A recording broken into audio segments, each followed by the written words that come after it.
बौद्ध धर्म अपनाने के लिए गौतम बुद्ध ने मात्र 5 प्रतिज्ञाएँ दी थीं, जबकि ये 22 प्रतिज्ञाएँ अपने आप को सुघोषित बुद्धिस्ट मानने वाले बाबा साहब अम्बेडकर की देन है। मैं शिव घोषित बुद्धिस्ट इसलिए बोल रहा हूँ क्योंकि बौद्ध धर्म में कोई भी शूद्र बुद्धिस्ट नहीं बन सकता है। तमस्तम परायणो पुंगल, पुंगल सूक्ति, तृतीयवाग्गो, कौशल संयुक्त, संयुक्त निकाय पाली आदि ग्रंथों में वर्णन है। गौतम बुद्ध कौशाम्बी में राजा प्रसेनजित को उपदेश दे रहे हैं कि इस संसार में 4 प्रकार के लोग पाए जाते हैं। पहला तमस्सम परायणो, दूसरा तमो ज्योति परायणो, तीसरा ज्योति स्तंभ परायणो और चौथा ज्योति ज्योति परायणो।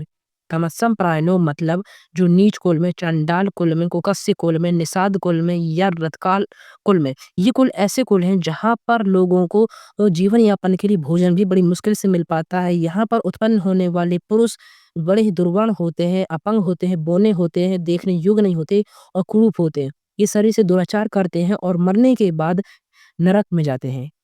अब इन लोगों के निदान का वर्णन भी है, जो कि हमें जातक कथाओं में मिल जाता है। पहला कि बुद्ध की चाय रखने वाला व्यक्ति मनुष्य योनि में जन्म लेकर लिंग को प्राप्त करके, यानी कि ये बात क्लियर है कि उसे पुरुष ही होना होगा, नारी नहीं। दर्शन आदि 8 धर्मों से मुक्त होकर ही वो बुद्ध को प्राप्त कर सकता है।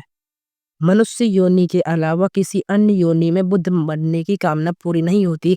वहीं स्वयं दूसरी ओर कुणाल नामक पक्षी की योनि में भी स्वयं को बुद्धिस्ट प्राप्त होने की बात करते हैं। स्त्री, पंड यानी कि नपुंसक या ऐसा व्यक्ति जिसमें स्त्री व पुरुष दोनों के गुण हों, शायद यहाँ पर गे या लेस्बियन होने की बात की जा रही है, उनके बुद्ध बनने की कामना कभी पूरी नहीं होती। सबसे बड़ी बात, बुद्ध केवल ब्राह्मण और क्षत्रिय कुल में ही पैदा होते हैं। तमत्सम परायणों यानी कि शूद्र, वैश्य व निषाद कुल में पैदा नहीं होते हैं। जब समाज में ब्राह्मणों की स्थिति अच्छी होती है तब ब्राह्मण कुल में, और जब समाज में क्षत्रियों की स्थिति अच्छी होती है तो क्षत्रिय कुल में बौद्ध पैदा होते हैं। अट्ठ कथा में भी इन सब चीजों का वर्णन किया गया है। अब मुझे लगता है कि हमें एक बार फिर से हिंदू धर्म की कुरीतियों के बारे में विचार करना चाहिए, क्योंकि हो सकता है कि हिंदू धर्म में सारी कुरीतियां कहीं बौद्ध धर्म से तो नहीं आ गई। बौद्ध धर्म में अब तक कुल 28 बुद्ध हुए, जिनमें से 7 ब्राह्मण थे और बाकी क्षत्रिय थे। उनमें से एक भी बुद्ध वैश्य या शूद्र नहीं था। अब आगे बढ़ते हैं डॉक्टर भीमराव अंबेडकर की 22 प्रतिज्ञाओं की ओर। पहली, मैं ब्रह्मा विष्णु और महेश में कोई आस्था नहीं रखूंगा। दूसरी, मैं राम और कृष्ण जिन्हें ईश्वर का अवतार माना जाता है, उनकी पूजा नहीं करूंगा और ना ही उनमें आस्था रखूंगा। तीसरी, मैं गौरी, गणपति और हिंदू के अन्य देवी देवताओं की ना ही पूजा करूंगा और ना ही उनमें आस्था रखूंगा। नंबर 4, मैं ईश्वर के अवतार में विश्वास नहीं करूंगा। नंबर 5, मैं ये नहीं मानता और ना ही मानूंगा कि गौतम बुद्ध भगवान विष्णु के अवतार थे। ये पागलपन और झूठा प्रचार प्रसार है। 6, मैं ना तो श्राद्ध करूंगा और ना ही पिंड दूंगा। नंबर 7, मैं बुद्ध की शिक्षाओं का उल्लंघन करने वाला कोई भी कार्य नहीं करूंगा। नंबर 8, मैं ब्राह्मणों द्वारा कोई भी समारोह संपन्न कराने की अनुमति नहीं दूंगा। मैं मनुष्य की समानता में विश्वास रखूंगा। मैं समानता स्थापित करने का प्रयास करूंगा। मैं बुद्ध के अष्टांगिक मार्गों का अनुसरण करूंगा। मैं बुद्ध द्वारा बनाई गई 10 पारमिताओं का पालन करूंगा। मैं सभी जीवों के प्रति दया और प्रेम भाव रखूंगा तथा उनकी रक्षा करूंगा। मैं चोरी नहीं करूंगा। मैं व्यभिचार नहीं करूंगा। मैं शराब, ड्रग्स आदि नशीले पदार्थ नहीं लूंगा। ये पिछले 5 निषेधात्मक व्रत हैं। मैं आर्य अष्टांगिक मार्ग का अनुसरण करने का प्रयास करूंगा और दैनिक जीवन में करुणा और प्रेममयी दया भाव का अभ्यास करूंगा। मैं हिंदू धर्म का त्याग करता हूं क्योंकि यह मानवता के प्रतिकूल है और मानवता की उन्नति और विकास में बाधा डालता है, क्योंकि यह असमानता पर आधारित है और बौद्ध धर्म को अपने धर्म के रूप में अपनाता हूँ। मेरा पूरा दृढ़ विश्वास है कि बुद्ध का धर्म ही सच्चा धर्म है। मैं समझता हूँ मैंने नया जन्म लिया है। वैकल्पिक रूप से बौद्ध धर्म अपनाने से मेरा पुनर्जन्म हुआ है। मैं ये घोषणा और प्रतिज्ञा करता हूँ कि मैं आगे से अपना जीवन बुद्ध के धर्म की शिक्षाओं के अनुसार ही व्यतीत करूंगा। जब हमने इन बौद्ध धर्म को अपनाने वाली 22 प्रतिज्ञाओं को पढ़ लिया है, तो क्यों ना हम इन प्रतिज्ञाओं का खंडन भी करें। पहला, ब्रह्मा विष्णु महेश में कोई आस्था नहीं रखूंगा। लेकिन जब आप बौद्ध धर्म के प्राचीन ग्रंथों को पढ़ेंगे तो आपको पता चलेगा कि प्राचीन या पारंपरिक बौद्ध इन देवी देवताओं को काल्पनिक नहीं मानते थे। इस बात का प्रमाण है प्राचीन बौद्ध ग्रंथ बुद्ध गुण अलंकार। जब आप इस ग्रंथ को पढ़ेंगे तो इसमें शिव की निंदा करते हुए लिखा गया है कि उत्तम जन तो स्त्री के पास भी नहीं बैठती, मगर इस शिव ने पार्वती को अपनी गोद में बिठा रखा है। भला ऐसे शिव की पूजा करने से किसे लाभ होगा? मतलब कि अगर एक व्यक्ति जिसने अपनी पत्नी को गोद में बिठा रखा है तो वो गलत है, लेकिन वहीं पर एक बौद्ध भिक्षु हजारों साल ये करे तो इन्हें कोई आपत्ति नहीं। गौतम बुद्ध के संग में भिक्षु लोग भिक्षुओं के साथ व्यभिचार करे तो इन्हें कोई आपत्ति नहीं। खुद गौतम बुद्ध की इस तरह की प्रतिमाएं बनाए तो भी इन्हें कोई आपत्ति नहीं। इसी किताब में आगे जाकर भगवान विष्णु को वही अपमानित किया गया, जहां पर ये किताब भगवान विष्णु के बारे में कहती है कि जिस समुद्र को एक बंदर तैर कर पार कर गया, उसी समुद्र को पार करने के लिए भगवान विष्णु के अवतार श्री राम को सब पुल बनाना पड़ रहा है। भला ये कैसा ईश्वर है?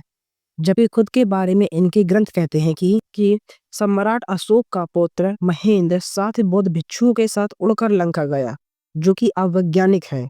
इतना ही नहीं, श्रीलंका में रचित बौद्ध ग्रंथ महावंश में यह भी कहा गया है कि गौतम बुद्ध भी उड़ते हुए लंका आए थे। इतना ही नहीं, इस ग्रंथ में सारिपुत्र और मोगलायन के उड़ने की कथा भी है। अब इनकी ये तर्क कहाँ चले जाते हैं? ये ग्रंथ आगे भगवान विष्णु के बारे में कहता है कि मेरी बात ध्यान से सुनो, इस विष्णु को अवश्य ही किसी से डर लगता होगा, तभी यह अपने हाथ में गदा और चक्र रखता है। अगर दिव्य चक्षु से देखा जाए तो बुद्ध के समान शांति देने वाला दूसरा कोई और नहीं है। शायद यही कारण है कि इन शांति दूतों को अरबी शांति दूतों से कोई समस्या नहीं है, लेकिन हम यज्ञ करने वाले अशांति दूतों से जरूर समस्या है। अब सोचने वाली बात यह है कि अगर बौद्ध धर्म के अनुसार ब्रह्मा विष्णु और महेश तीनों ही काल्पनिक है, तो भला ये अपने बौद्ध धर्म ग्रंथों में ये ब्रह्मा विष्णु और महेश की बुराई कैसे कर रहे थे? ये तो काल्पनिक थी। दूसरा प्रमाण अश्वघोष रचित बुद्ध चरित्र से है। अब इस काव्य का पहला सर्ग है भगवान का जन्म। प्रथम सर्ग का दूसरा श्लोक है। यहाँ पर आपको इंद्र, पद्मा और अगर संस्कृत श्लोक देखें तो यहाँ पर आपको लक्ष्मी का वर्णन भी देखने को मिलता है। तीसरे श्लोक में लक्ष्मी व कुबेर का एक साथ वर्णन मिलता है। श्लोक 9 से 11 में देखिए, जहाँ पर गौतम बुद्ध का जन्म बताया गया है। श्लोक 9 में उन्हें नक्षत्र प्रसन्न हो रहा है, यानी कि फलित ज्योतिष की बात की गई है। फिर श्लोक 10 में और मानधाता, काशीवान व इंद्र का जिक्र आता है। श्लोक 14 देखिए, जहां पर सप्तऋषियों का जिक्र है। श्लोक 27 में कामदेव का वर्णन भी है। श्लोक 31 में ब्राह्मणों का जिक्र भी है, जिन्हें ये बौद्ध लोग भारत का मूल्यवासी ही नहीं मानते। जबकि श्लोक 41 से 45 में तो अलग अलग सनातनी देवी देवताओं के बारे में दिल खोल कर लिखा गया है। तो प्यारे नवबोधो, जब भंते जी आपको बौद्ध दिलाते हैं और आप बाईस प्रतिज्ञाएं करते हुए राम और कृष्ण को काल्पनिक बोलते हो और हिंदू देवी देवताओं को पाखंड मानते हो, तब एक बार ये सब दिखाकर भंते जी से सवाल जरूर कर लेना। ये भगवान राम व कृष्ण में विश्वास करने से मना कर रहे हैं, जबकि खुद्दक निकाय के दशरथ जातक व घृत जातक में बुद्ध स्वयं को भगवान राम व कृष्ण का बड़ा भाई बता रहे हैं। यहाँ पर बाबा साहब गौरी व गणपति में विश्वास नहीं करते, मतलब कि उन्हें काल्पनिक मानते हैं। वहीं वज्रयान व महायान में भगवान गणेश को एक विघ्नकर्ता के रूप में माना गया है और उनके सामने एक काल्पनिक देवता विघ्नांता गढ़ लिया गया है। और यहाँ पर विघ्नांता की मूर्ति भी कुछ इस प्रकार से बनाई गई है कि वो गणेश जी को ऊपर चढ़े हुए हैं। और वहीं पर बौद्धों की एक देवी अपराजिता की मूर्ति ये भी दिखाई गई है कि वो भगवान गणेश को थप्पड़ मार रही हैं। तो क्या बाबा साहब को बौद्ध देव देवता आप विघ्नांतक व अपराजिता के बारे में मालूम नहीं था? अगर मालूम था तो उन्होंने विघ्नांतक व अपराजिता को काल्पनिक मानने की प्रतिज्ञा क्यों नहीं ली?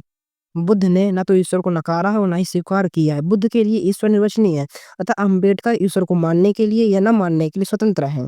अम्बेडकर कहते हैं कि वे गौतम बुद्ध को भगवान विष्णु का अवतार नहीं मानते, वो हिंदू भी नहीं मानते, क्योंकि भगवत पुराण के अनुसार बुद्ध का जन्म किकट प्रदेश यानी गया में होना है, जबकि गौतम बुद्ध का जन्म लुम्बिनी में हुआ है। अम्बेडकर श्राद्ध करने से मना करते हैं, जबकि बहुत से अनुष्ठानों में स्वयं बौद्ध भिक्षु भर भर दक्षिणा पाते हैं। उनकी नजरों में 2.5 किलो वाले बौद्ध भिक्षु सही हैं, मगर श्राद्ध करके दक्षिणा पाने वाले ब्राह्मण गलत हैं। ये बुद्ध के सिद्धांतों को उल्लंघन करने से मना करते हैं। जबकि अभी मैंने कुछ आपको फैक्ट्स बताए जिसके अकॉर्डिंग इन्होंने राम व कृष्ण को काल्पनिक मानकर बुद्ध की ही बातों को नकार दिया। इस हिसाब से तो इन्हें बुद्धिस्ट तो होना ही नहीं चाहिए।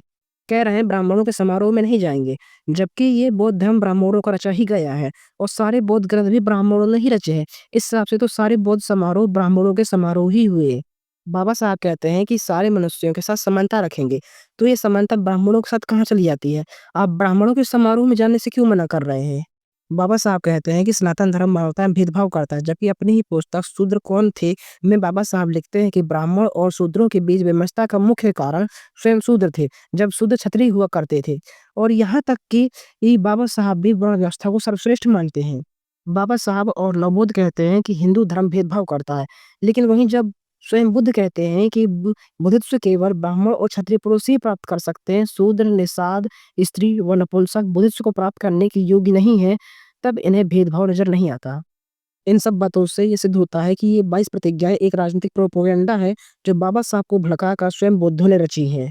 दलितों का सच्चा हितैषी व उनका सच्चा सुधारक सनातन के ही आर्य समाज, इस्कॉन व गद्री परिवार है।